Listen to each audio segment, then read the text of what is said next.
Selamat pagi ke siang, Bapak Ibu, saudara-saudari yang terkasih dalam Tuhan. Buat buat saudara yang mungkin belum familiar sama saya ya, saya namanya Naomi, ya, Naomi Esther. Saya anak pertama dari Bapak Karyanto sama Ibu Rona. Oke, jadi sekarang saya ini berjemaat lokal di Taiwan dan lagi berkuliah di Taiwan. Jadi mungkin makanya saudara baru lihat saya kali ya. Jadi lagi pulang ini.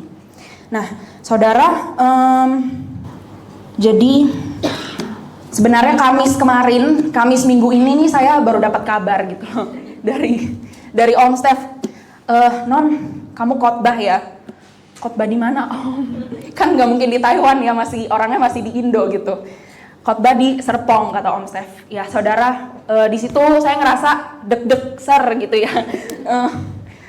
Saya bingung gitu loh. Aduh, gimana ya? Saya tanya sama Tuhan, Tuhan sharingnya apa ya Tuhan ya? Apa yang Tuhan mau sampaikan gitu loh melalui saya. Di situ tiba-tiba keinget aja gitu loh.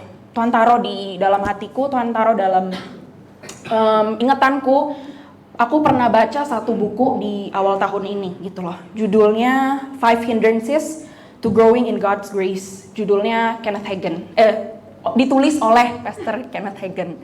Ya, begitu. Jadi ini waktu saya baca buku ini di awal tahun, saya merasa ini sungguh membuka pandangan saya gitu, merubah cara saya berpikir gitu, dan saya percaya juga bisa memberkati saudara gitu.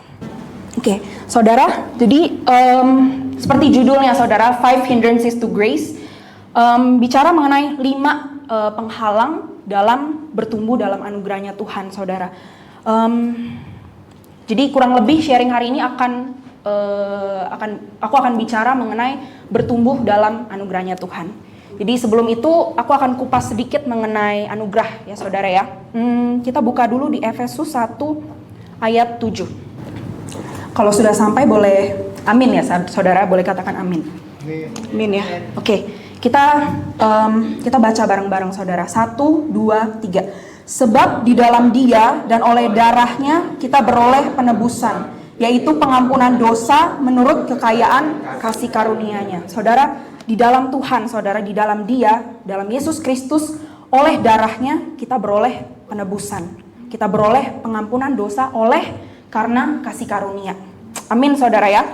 Kita buka lagi di Roma 3 ayat 23 sampai 24. Amin ya saudara. Amin saudara. Amin. Oke, kita baca ya saudara. 1, 2, 3. Karena semua orang telah berbuat dosa dan telah kehilangan kemuliaan Allah, dan oleh kasih karunia telah dibenarkan dengan cuma-cuma karena penebusan dalam Kristus Yesus. Oke, sampai situ saudara. Bahwa kita sudah ditebus dengan cuma-cuma oleh penebusan dalam Kristus Yesus, saudara. Jadi kita tahu saudara bahwa kasih karunia, anugerah adalah sesuatu saudara yang tidak layak kita terima, tapi itu diberikan secara cuma-cuma saudara. Waktu Yesus mati di atas kayu salib saudara, dia mati buat menebus setiap dosa kita, dan dia berikan itu secara cuma-cuma saudara. Maka dari situ waktu kita terima saudara, waktu kita percaya perbuatan Yesus yang ada di kayu salib saudara buat kita terima dengan iman, kita terima dengan anugerah oleh iman saudara. Di situ kita dibenarkan saudara, di situ kita diselamatkan gitu. Kasih karunia anugerah, sesuatu yang tidak layak kita terima, tapi diberikan secara cuma-cuma, gratis saudara. Jadi saudara, banyak banget orang saudara punya miskonsepsi saudara bahwa keselamatan itu seperti hal yang harus kita something that we have to strive supaya kita bisa dapat gitu loh saudara. Bahkan kadang waktu kita udah ngerti anugerah pun masih banyak dari kita, bukan cuma saya ya saudara, saya juga dulu tuh masih banyak ngerasa bahwa banyak banget tipu muslihat dalam yang iblis taruh dalam pikiran saya saudara. Kayak itu udah diselamatkan, buktinya saudara udah diselamatkan kok masih begini gitu. Lu kemarin baru marah-marah, kemarin baru bohong lu gitu, atau kemarin baru nggak sengaja bareng temen gitu, lagi ngobrol main sama temen, tiba-tiba dia bikin salah dan masih meluap-meluap emosinya, saudara marah dan lain-lain. Dan rasa tertuduh itu gitu loh, itu seperti balik terus ke saudara gitu. Saudara lagi datang ke hadapan Tuhan, saudara keinget itu terus, aduh nggak layak gue gitu loh. Nggak layak gue ada di sini gitu loh, gue berdosa, nggak layak dan lain-lain saudara.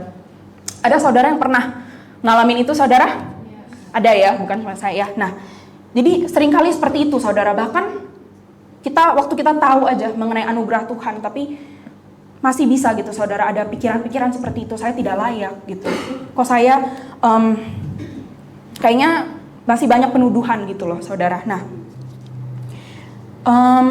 tapi memang saudara yang kita tahu memang it's not about our works gitu loh, bukan mengenai pekerjaan kita gitu loh, bukan mengenai apa yang kita lakukan. Waktu kita berpikir, aduh saya masih begini, saya masih begitu, saudara itu bicara mengenai perbuatan, bukan gitu. Tapi Tuhan bilang kan waktu Dia kasih keselamatan kepada kita, Dia berikan itu secara cuma-cuma. Ada amin ya saudara, itu bukan perbuatan kita saudara. Bahkan di hadapan Tuhan bicara bahwa pekerjaan baik kita adalah seperti kain kotor gitu loh. Tuhan bilang sia-sia gitu loh pekerjaan baik kita, perbuatan baik kita adalah sia-sia di hadapan Tuhan saudara. Kalau Tuhan bilang gitu, buat apa kita menuduh diri kita dengan perbuatan-perbuatan gitu loh saudara. Buat apa kita menuntut diri kita dan fokus dengan perbuatan saudara. Benar ya saudara? Kita buka lagi di Roma 3 ayat 19 sampai 20.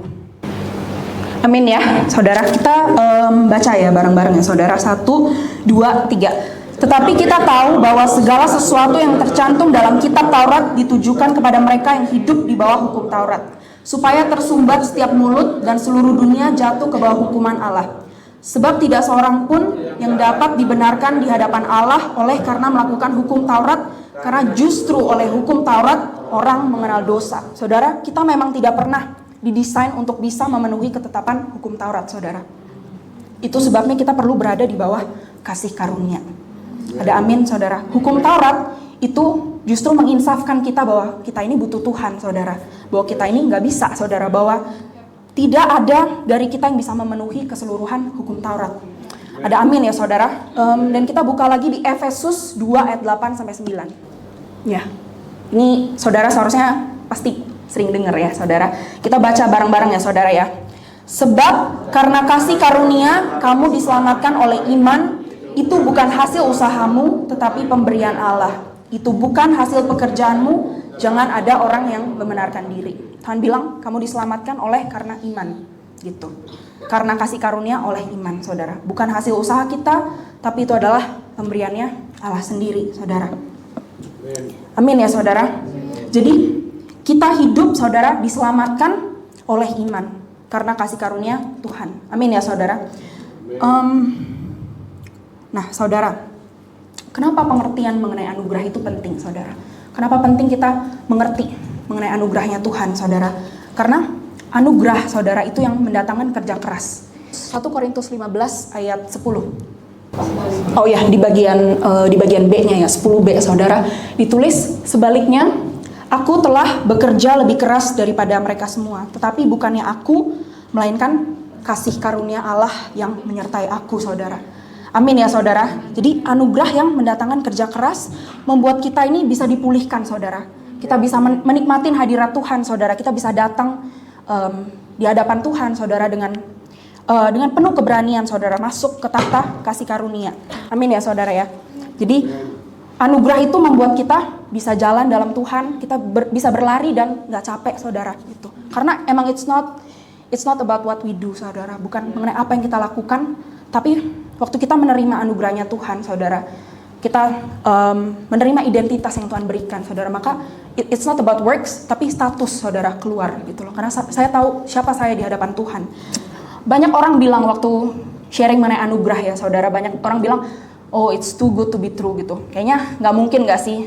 Kalau di dunia ini kita tahu kayaknya nggak ada yang gratis deh. Bahkan kalau kita ke mall gitu, orang kasih tester atau orang kasih hadiah gitu loh, they expect something kan in return gitu loh, kayaknya nggak ada yang gratis gitu di dunia. Tapi memang, saudara, is that good gitu, saudara. Emang benar, saudara, memang benar adanya bahwa memang keselamatan itu cuma-cuma, saudara.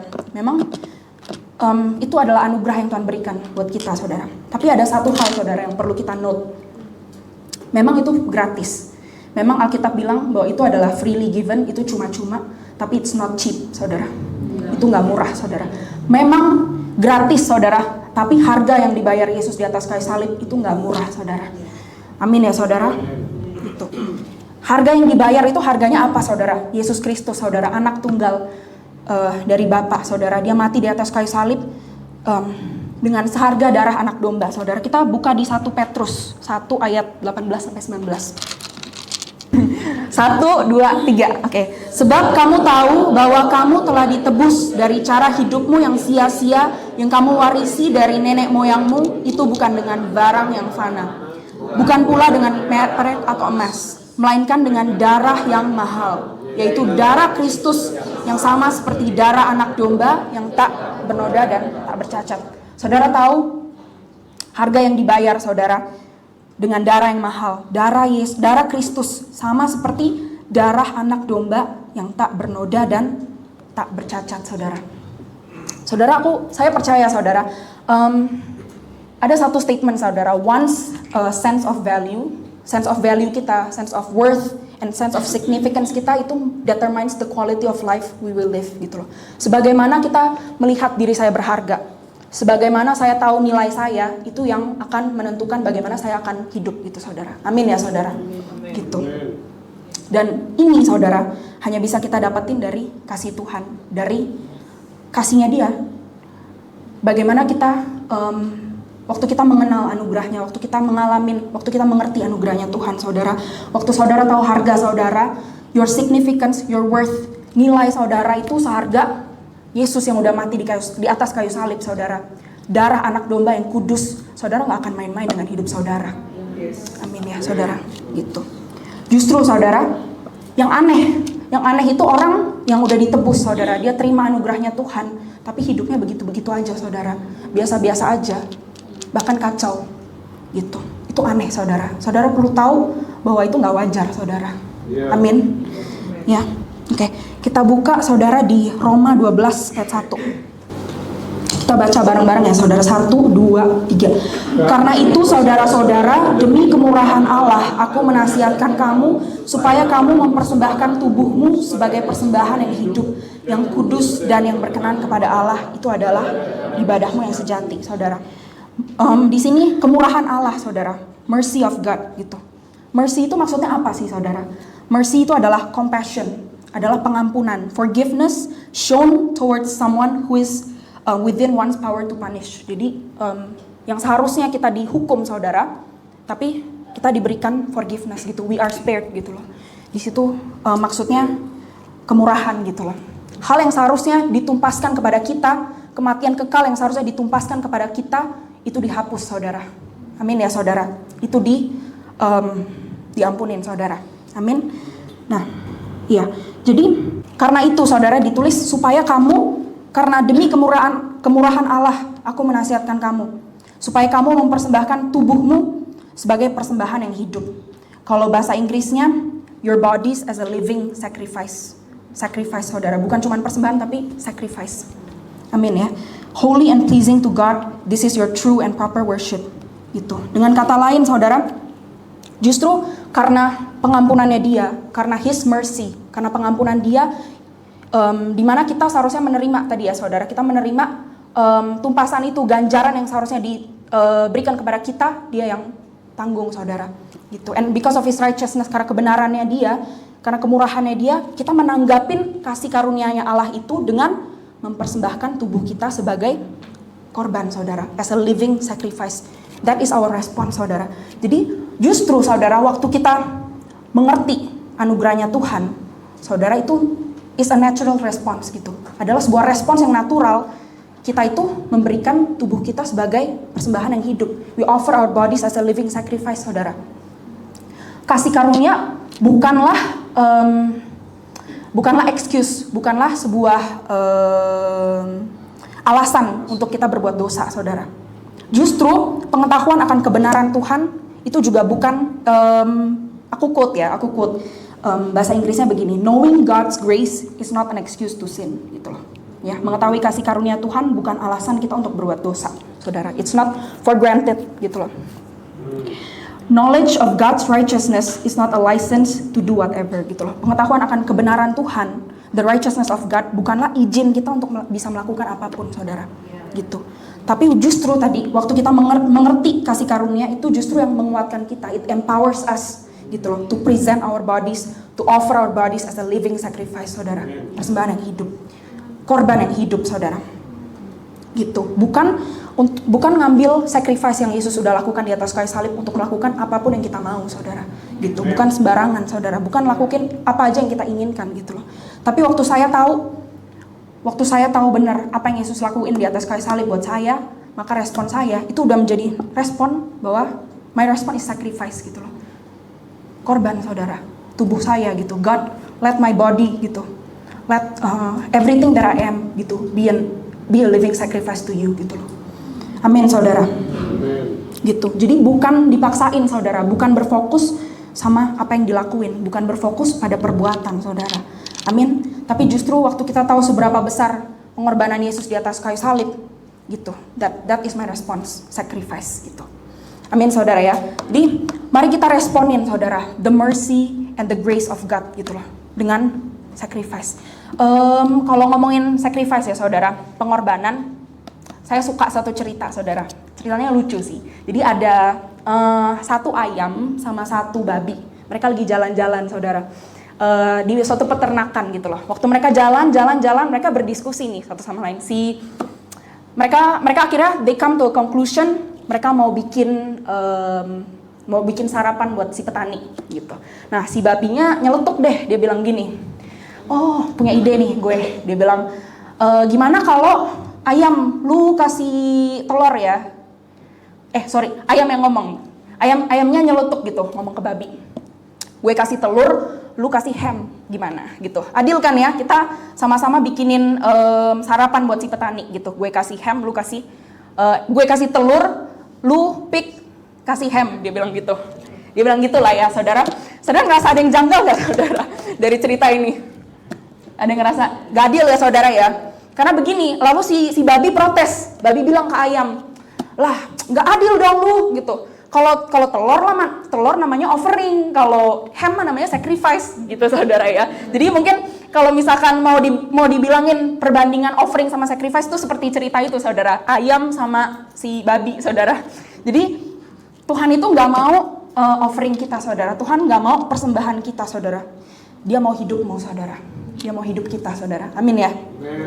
Gitu. Dia nggak mau tanggung-tanggung, dia mau semuanya, saudara. Tapi dia nggak mau saudara mati, saudara. It's a living sacrifice kan. Jadi nggak guna juga kalau mati ya, saudara ya. Oke.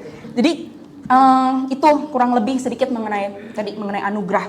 Nah, nextnya aku akan masuk ke intinya the 5 hindrances to growth in grace gitu loh. 5 penghalang kita dalam bertumbuh dalam anugerah gitu loh. Kita buka di Galatia 5 ayat 7. Saya bacain ya, saudara ya. "Dahulu kamu berlomba dengan baik.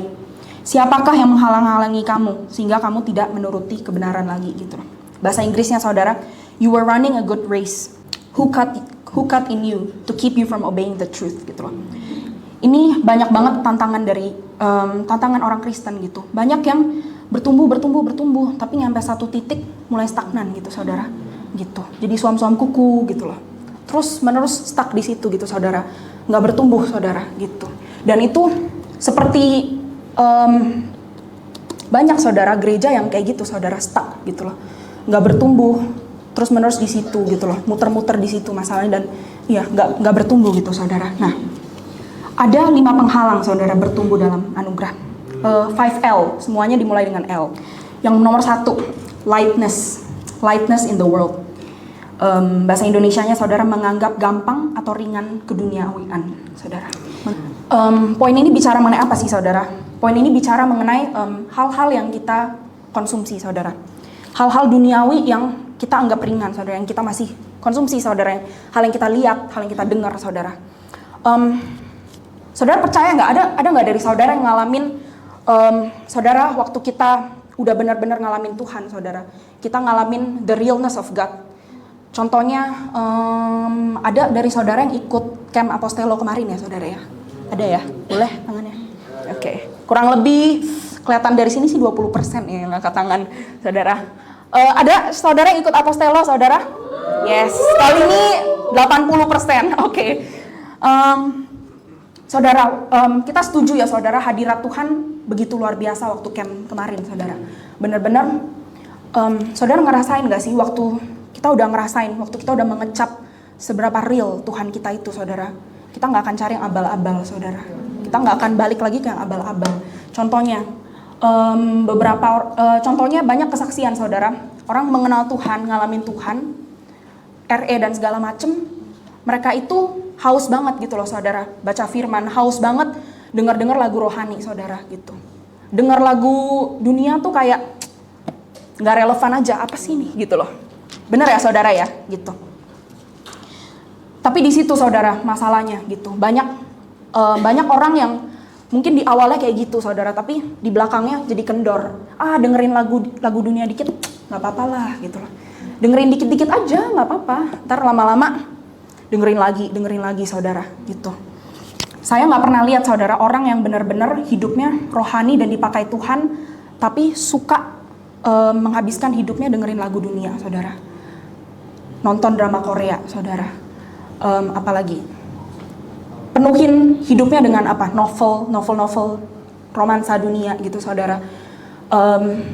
Menghabiskan waktunya dengan medsos doang, nge-scroll gitu-gitu doang, saudara.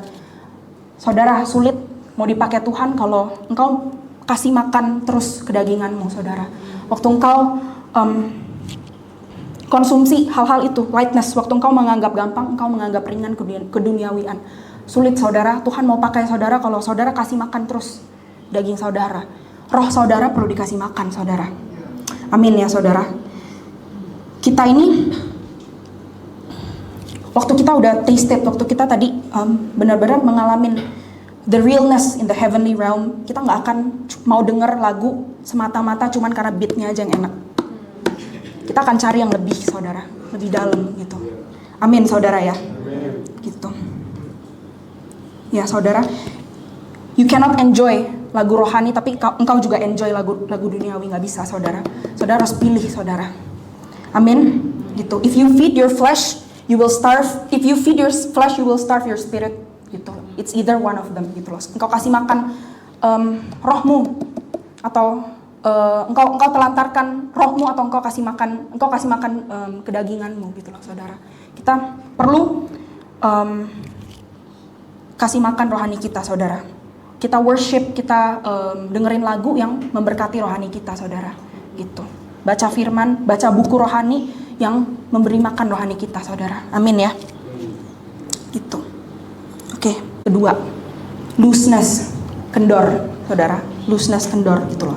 Kendor ini bisa di bagian apa aja, saudara. Kendor bukan kendor celana ya, saudara. Kendor itu bisa macam-macam, saudara. Kendor in thought, pikiran, habit, kebiasaan, sama life, kehidupan. Aku akan bicarain duluan. Yang pertama, kendor dalam pikiran, saudara. Ini penting, saudara, pikiran kita. Tuhan bilang, pikirkanlah hal-hal ini. Pikirkan hal-hal tadi, yang benar, yang mulia, yang adil, yang suci, yang manis, gitu. Saudara, kita ini bisa berpikir bagaimana kita mau berpikir, saudara. Memang benar, saudara. Pikiran itu datang kadang-kadang seperti tamu gak diundang, gitu loh. Benar. Kadang suka lewat aja gitu, pikiran yang gak benar, gitu loh. Kayak tamu yang gak diundang, gitu. Sama kayak biasa kalau misalkan di rumah ya, kan semuanya punya tempat tinggal, gitu loh. Kadang ada yang ngetok, gitu loh. Ngetok di depan pintu, itu kan kadang kita nggak bisa kontrol siapa yang akan datang ngetok di depan pintu kita. Benar ya, saudara ya? Gitu. Tapi adalah keputusan kita, adalah pilihan kita, siapa yang kita mau bukain pintu. Siapa yang kita mau bawa masuk ke dalam ruang tamu kita. Siapa yang kita mau entertain di dalam ruang tamu kita. Siapa yang mau kita entertain in our living room. It's our choice, saudara. Gitu. Amin ya, saudara. Gitu. Jadi kita ini bisa berpikir bagaimana kita mau berpikir, saudara. Gitu. Kita mau dwell in what kind of thinking, kita mau entertain in what kind of thinking, itu adalah keputusan kita, gitu loh. Amin, saudara ya. Iya. Sama kayak satu contoh lagi, saudara. Kita nggak bisa kontrol kalau misalkan burung-burung di udara lalu lalang di atas kepala, nggak bisa ya, saudara ya. Tapi kita bisa kontrol, saudara, supaya burungnya ini nggak membangun sarang di atas kepala kita. Benar ya saudara ya? Nggak pernah kan ngeliat orang yang jalan-jalan ada sarang gitu di atas burungnya? Enggak ya saudara ya? Gitu. Sarang di atas kepala, sorry. Ya. Ya begitu saudara. Benar ya saudara ya? Jadi kadang waktu kita berpikir nggak benar saudara, iblis tuh suka datang dengan penuduhannya, bilang, alah kamu anak Tuhan kok masih bisa sih mikir-mikir begitu, alah yang benar anak Tuhan gitu, kok pikirannya begitu sih gitu, nggak rohani banget jadi orang lu gitu. Saudara perlu tolak saudara gitu, saudara perlu hidup bertumbuh di atas kebenaran firman Tuhan, saudara. Saya tolak setiap penuduhan, every condemnation that is not from you. Gitu. Tuhan bilang kan, barang siapa ada di dalam Kristus, tidak ada lagi penuduhan, saudara. Kan roh yang memberi hidup telah memerdekakan kamu dari hukum dosa dan hukum maut. Benar ya, saudara? Pernah baca ya, Roma 8. Nah, gitu. Itu pentingnya kita perlu membangun hidup kita dalam firman Tuhan, saudara. Kita perlu baca Alkitab dan merenungkan firman Tuhan, saudara. Amin ya, gitu. Dan nggak perlu ada penuduhan saudara, cukup nggak usah dipikirin aja, cukup nggak usah dwell on those thoughts gitu loh, nggak perlu tinggal dalam pemikiran yang itu, nggak perlu di-entertain pikirannya saudara.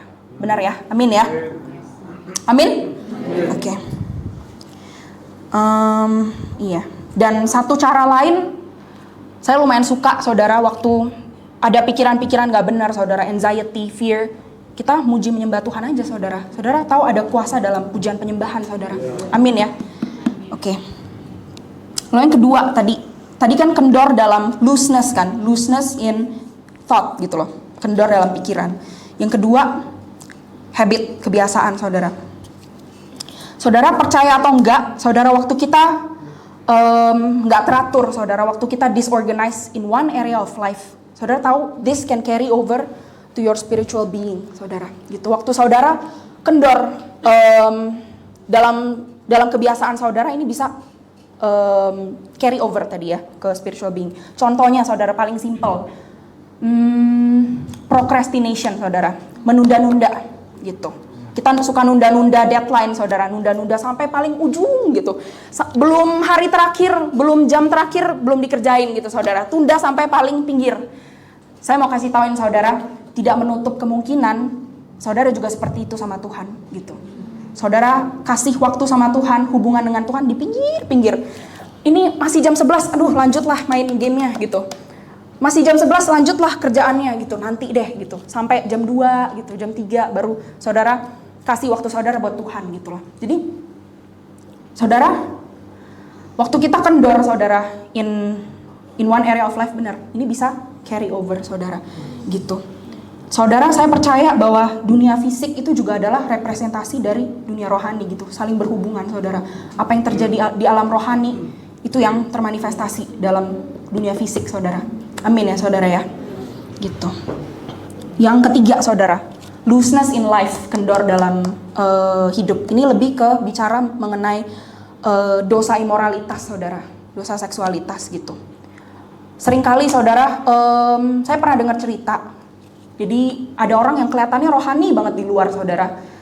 Pernah lihat ya orang rohani banget kayaknya kalau ke gereja gitu, excited banget gitu, lompat-lompat dan lain-lain. Tapi saudara, di luar itu saudara, di kehidupan pribadinya, datang ke rumahnya, loh tempelan apa ini di dinding, kok ada tempelan porn gitu loh. Terus buka laptopnya, wallpapernya jeder. Gambar macam-macam saudara, stiker laptopnya di luarnya gambarnya macam-macam saudara gitu. Dari kompromi-kompromi seperti itu saudara, itu saudara bisa menjalar loh ke hal-hal yang lebih dalam saudara, lebih serius saudara. Waktu engkau main-main dengan matamu, waktu engkau main-main dengan your values, engkau main-main gak sesuai dengan firman Tuhan saudara, itu bisa menjalar loh saudara ke hal yang lebih dalam gitu loh. Kita pilih saudara gak mau kompromi saudara gitu. Banyak juga saudara sekarang ya sebuah budaya, kalau misalkan gak cocok sama dia udah ganti gitu loh sama yang lain gitu saudara. Gonta-ganti gitu. Kalau misalkan belum pacaran, belum dicoba kan gak tahu gitu loh. Banyak kan saudara yang kayak gitu ya saudara. Tapi itu salah saudara loh gitu. Mulai dari hal-hal seperti itu saudara, imoralitas itu iya bisa terjebak dalam dosa yang lebih dalam, saudara. Jadi hati-hati saudara sama kompromi-kompromi yang saudara buat. Amin ya. Dan kalau saudara ngeliat saudara ada teman yang kayak gitu, saudara ditarik yuk gitu. Kita bantu dia, kita lihat juga gitu, kita bantu ajarin dia dan kita bantu bimbing dia saudara. Amin ya. Gitu. Di Matius 7 saudara ayat 13 sampai 14. Ditulis ya saudara ya. Masuklah melalui pintu yang sesak itu, karena lebarlah pintu dan luaslah jalan yang menuju kepada kebinasaan, dan banyak orang yang masuk melaluinya. Karena sesaklah pintu dan sempitlah jalan yang menuju kepada kehidupan, dan sedikit orang yang mendapatkannya. Justru straight is the gate and narrow is the way which lead into life gitu loh. Dan hanya sedikit saudara yang ketemu gitu. Memang kalau saudara ngerasa aduh gitu, I have to fit in gitu supaya bisa fit in with the crowd gitu loh. Saudara jangan ikutin itu saudara gitu. Memang narrow is the way that lead into life gitu loh. Gak banyak saudara yang jalan di situ saudara gitu. Dan penganiayaan saudara dihina lah, dibilang sok suci lah. Saya pernah dibilang Bunda Naomi saudara gitu.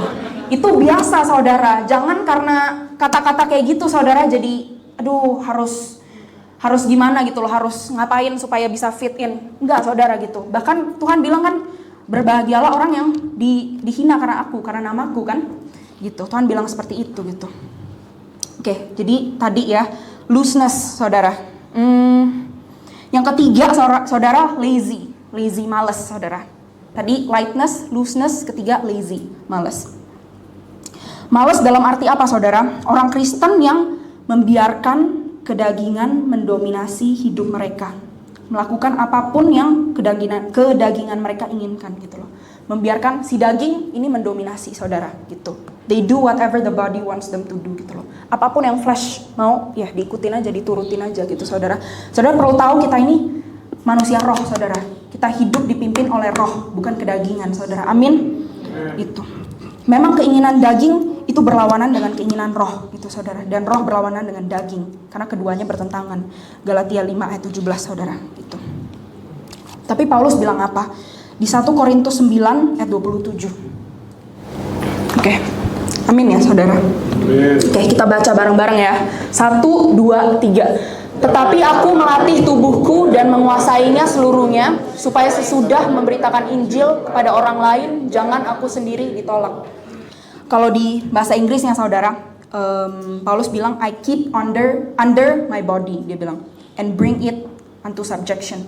Dia refer ke body itu sebagai it, gitu. Dia ngomongin tubuhnya itu bukan biasa kan my body, my hand kan, biasa kayak gitu kan. Tapi dia bilang itu, gitu loh. Maksudnya apa gitu loh? Dia ini lagi bilang the real man, the boss itu manusia rohnya, bukan tubuhnya gitu loh. Tubuhnya tuh itu. Jadi si tubuh ini gitu harus ada di bawah dominasi roh gitu loh. Amin saudara ya gitu loh. The real man, the real boss is the spirit of God that is living inside me gitu saudara. Amin saudara ya. Ya saudara, banyak orang sulit bertumbuh semakin dalam saudara karena mereka terus menerus saudara ikutin kemauan dagingnya saudara gitu. Rohnya bilang ayo doa, aduh nanti Tuhan gitu loh. Ini masih ada kerjaan Tuhan gitu loh, nanti sampai momentum itu lewat begitu aja saudara gitu. Karena terus nurutin keinginannya daging saudara. Saya ada satu contoh juga saudara, satu cerita dimention juga di buku ini, bukunya Kenneth Hagin saudara. Termasuk begini saudara, ada satu ibu-ibu saudara. Dia ini sudah terus-menerus didoain doa pelepasan saudara, dilayanin. Kalau kita ibaratin lah ya, RE gitu loh. Udah terus-menerus kayaknya ini orang ikut RE terus. Udah dua kali gitu ya. 2 kali ikut RE terus masalahnya sama terus di pelepasan terus gitu loh.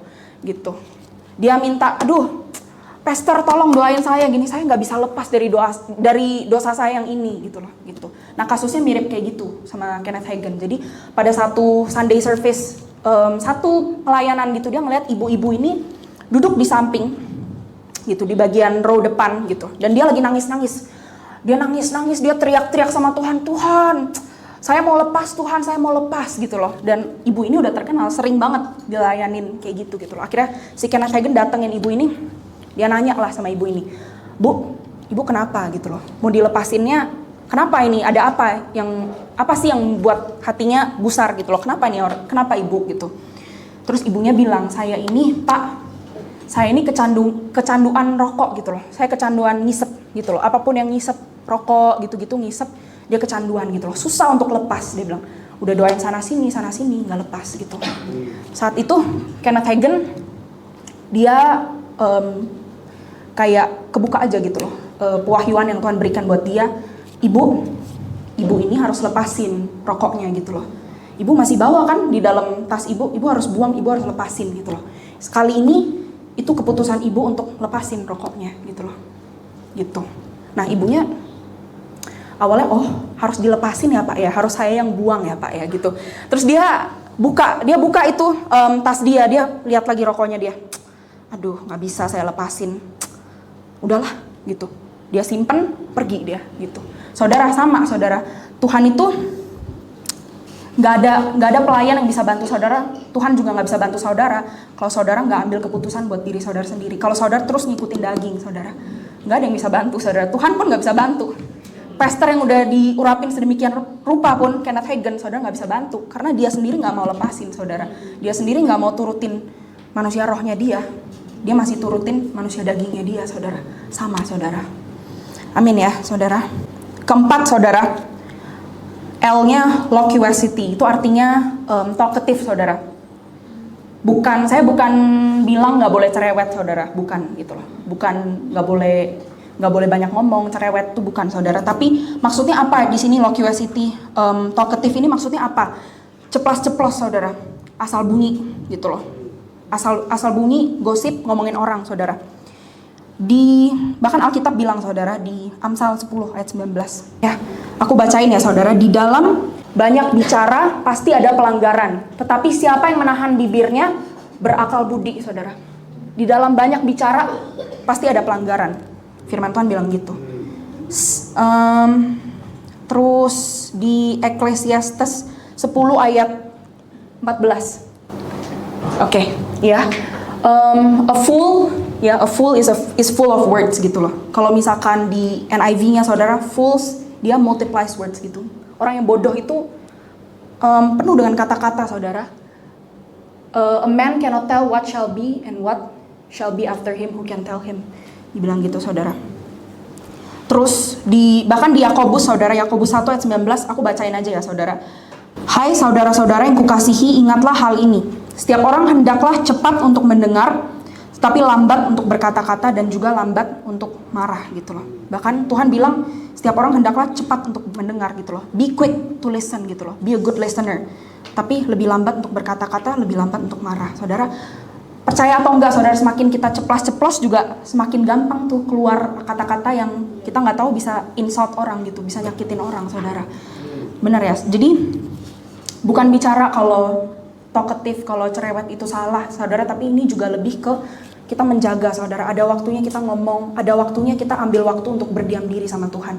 Waiting upon the Lord saudara, berdiam diri, dengerin Tuhan gitu loh. Itu penting saudara.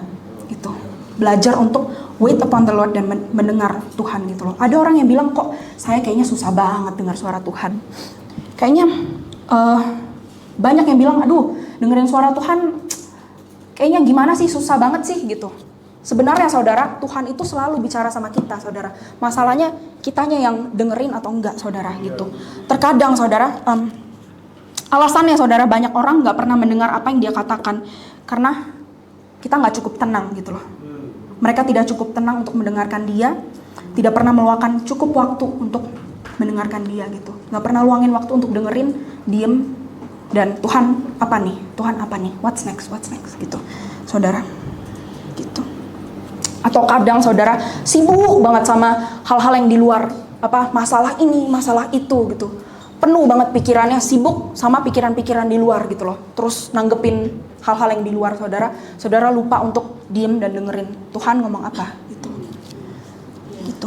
Jadi there is value in solitude and waiting upon the Lord saudara. Gitu. Bahkan firman Tuhan bilang di Yesaya 40 ayat 31. Amin ya. Kita baca bareng-bareng saudara ya. 1, 2, 3. Tetapi orang-orang yang menanti-nantikan Tuhan mendapat kekuatan baru. Mereka seumpama Raja Wali yang naik terbang dengan kekuatan sayapnya. Mereka berlari dan tidak menjadi lesu. Mereka berjalan dan tidak menjadi lelah gitu. Berbahagialah orang, Tuhan bilang, yang menanti-nantikan Tuhan. Who wait upon the Lord, saudara. Dia ini kayak Raja Wali, saudara. Yang naik terbang dengan kekuatan sayapnya. Mereka akan berlari, mereka gak akan capek, saudara. Gitu. Mungkin dari saudara ngerasa, kayaknya capek banget nih, penuh banget hidupnya, pikirannya segala macem. Saudara mesti belajar untuk berdiam diri, saudara. Ambil waktu, dengerin Tuhan, saudara. Gitu. Dan justru dalam waktu-waktu seperti ini, saudara, waktu-waktu kita berdiam, tanya sama Tuhan, dalam waktu doa kita, saudara, Tuhan banyak singkapin hal-hal yang bahkan kita nggak sadar, saudara.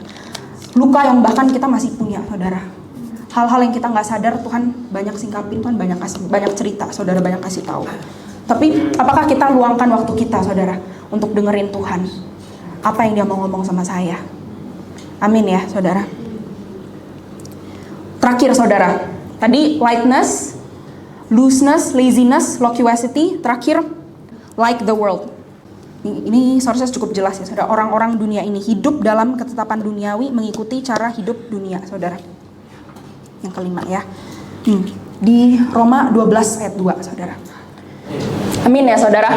Amin. Ya, di sini ditulis, saudara, janganlah kamu menjadi serupa dengan dunia ini, tetapi berubahlah oleh pembaharuan budimu, sehingga kamu dapat membedakan manakah kehendak Allah, apa yang baik, yang berkenan kepada Allah, dan yang sempurna. Tuhan bilang, janganlah kamu menjadi serupa, saudara, dengan dunia ini. Tadi di poin sebelumnya ada ya, saudara ya, sempat disebut, saudara, untuk hidup jangan seperti dunia, saudara, gitu. Jangan hidup menjadi serupa dengan dunia, tapi berubah oleh pembaharuan budi, saudara. Ya, saya share sedikit deh cerita saya waktu saya di Taiwan, saudara. Jadi saya ini kan dibesarkan di, kalau saudara pernah dengar RPA, Royal Path Academy ya, pernah dengar, saudara ya? Iya, oke. Iya, seharusnya pernah dengar ya, saudara. Berarti lumayan terkenal ya, sering di-mention. Oh, internal. Oke. Iya. Jadi memang komunitasnya itu orangnya itu aja, saudara. Orangnya ketemunya kalau nggak Mary, Tini, ya David, itu terus gitu. Satu kelas cuman berempat, saudara. Jadi udah gitu ke gereja ketemu orangnya itu lagi, saudara. Sama orangnya gitu. Orang-orang gereja ya sama dengan orang sekolah sama dengan orang gereja gitu. Saudara, jadi saya dari kecil bisa dibilang bertumbuh dalam ya komunitas yang baik-baik, rohani gitu. Kita pernah dengar ada orang luar yang ngomong apa?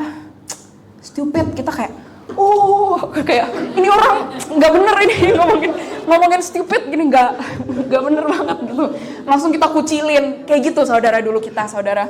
Nah, jadi waktu saya pergi ke Taiwan, saudara, saya ini sempat ikut namanya Preparatory Division for Overseas Chinese Students gitu loh. Jadi untuk orang-orang yang beretnis Tionghoa yang mau berkuliah di sana, ada kayak tempat persiapannya gitu, saudara. Jadi belajarnya pelajaran kayak SMA, pelajaran SMA orang Taiwan gitu loh, kurikulum Taiwan gitu. Jadi di situ itu banyak, saudara, ada orang Indo, ada orang Vietnam, Myanmar, Filipina gitu, saudara. Banyak orang-orang Southeast Asia yang berkumpul di satu tempat itu, saudara. Dari situ baru kemana-mana, saudara, masuk ke universitas macam-macam tersebar ke seluruh Taiwan. Nah, di situ, saudara, saya baru kenal banyak banget orang-orang Indonesia, orang-orang dari banyak negara gitu, saudara. Satu hal, kalau orang tanya, kamu kalau datang ke suatu tempat yang baru kan ditanya biasanya culture shock-nya apa gitu. Kalau saya culture shock-nya, saya ngelihat orangnya saya kaget, saudara. Waktu itu saya pernah sikat gigi, saudara. Kita kan ada, kita tinggal di satu dormitory, tempat tinggal asrama bareng-bareng, kamar mandinya bareng-bareng, terus facility-nya juga common yang bareng-bareng gitu, saudara. Saya ingat saya waktu itu lagi sikat gigi, saudara. Baru nyampe, saudara, pagi-pagi kan, baru nyampe dari Taiwan. Saya dengar ada orang Indo ngomongnya, bang, macam-macam lah, macam-macam saudara, bahkan saya itu gitu saudara ya. Enggak. Ini kan enggak selesai. Nah, waktu itu saudara, saya saking polosnya saya nggak tahu itu apa, saya nggak tahu. Saya tanyalah dengan polosnya saudara di sekumpulan teman saudara lagi duduk bareng. Artinya apa sih itu? Wah, habis saya jadi bulan-bulanan saudara. Makanya muncul term Bunda Naomi itu dari sana saudara. Gitu. Sedikit cerita saudara, jadi sedikit cerita bagaimana culture shocknya saya waktu ke sana saudara. Tapi satu hal saudara yang menurut saya salah gitu loh ya, cara pikir orang Kristen adalah waktu kita dengar orang bicara kayak gitu, waktu kita ngelihat orang hidup dalam dosa dan bicara kotor, kita itu malah kucilin mereka saudara. Kita menghakimi mereka saudara. Justru orang-orang seperti ini tuh yang butuh Tuhan saudara gitu loh. Makin butuh Tuhan, makin nakal, ini seharusnya makin bobrok, makin butuh Tuhan biasanya gitu saudara. Bukan buat kita kucilin saudara. Seringkali banyak banget saudara orang kita ya gitu, orang gereja gitu, paling suci lah gitu.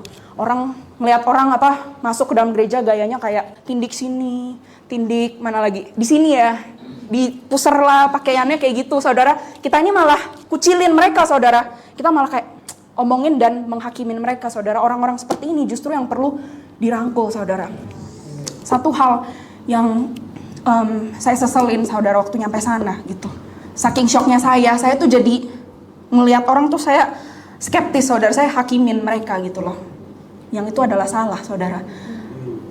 Saya sadar saudara, waktu saya di sana, saya ngerasa